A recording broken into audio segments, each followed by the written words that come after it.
Boey, Super Coach, coming to you. Good morning.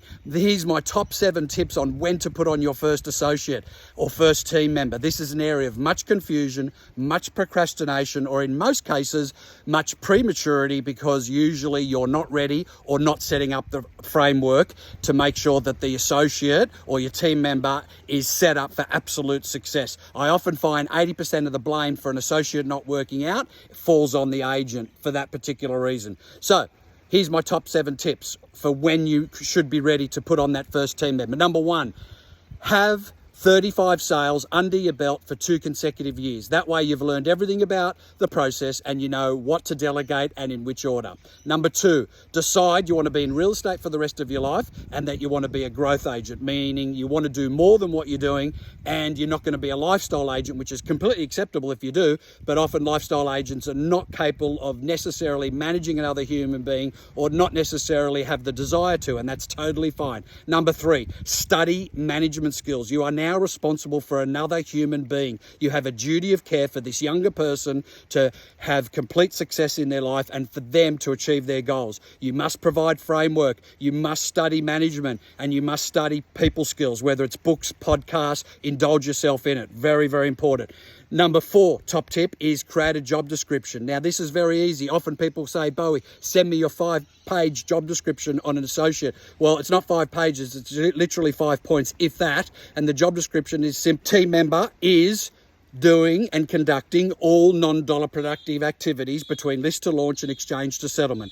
They're helping with buys, they're helping it open for inspections, they are doing all of out-of-office non-dollar productive activities, which is pre-settlements, pest buildings, post-sale valuations and buyer measure-ups. Then the other part of their job description is really easy, which is buyer work and generating leads for you, whether that's through cold calling, door knocking, or looking at some orphan data that you'll never get to. Number 5, you must have a WIP meeting every single day with your team member. That's a work in progress meeting. What's the agenda for that meeting? Really simple. It should be at 7:30, and then you sit down and you look at their diary from the day before and say, okay, what are the calls to action from those meetings and activities?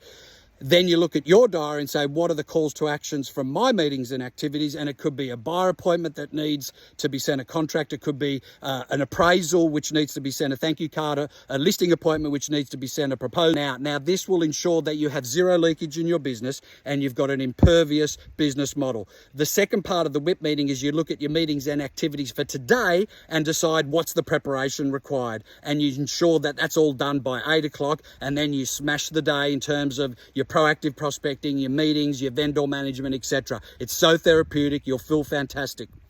Number 6 is establishing KPIs. Now, these are daily KPIs that you need to be accountable to your team member on at the end of each day before you leave, and they need to be sending you an email at the end of each day before they leave. What are their KPIs? Very, very simple. Number 1, they need to identify 10 new people per day that own a piece of real estate in your core market that may or may not be selling, but could be placed in a pipeline that you can nurture indefinitely until they do sell. That could be 3 years or 15 years.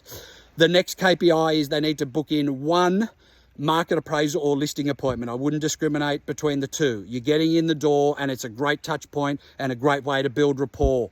Number 3, they need to book a buyer appointment for you to ensure that this buyer is qualified and you communicate it really, really well to your vendor.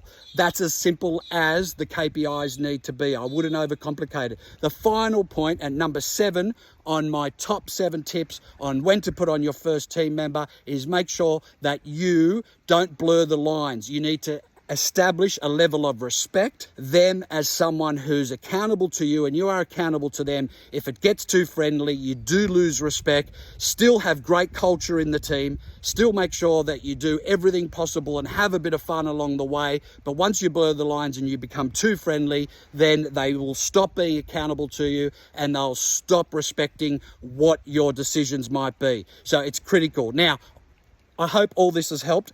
I actually know a little bit about this because I've paid the mistake tax on your behalf, because I've developed literally hundreds of associates who are now some top agents, which I'm really humbled about. And also I've conducted about 3,000 transactions. I don't say that to impress you, but to impress upon you the importance of building a team and making sure that you don't do it too soon or too late, but you set up the framework for success to start with. God bless, live with virtue. See you next time.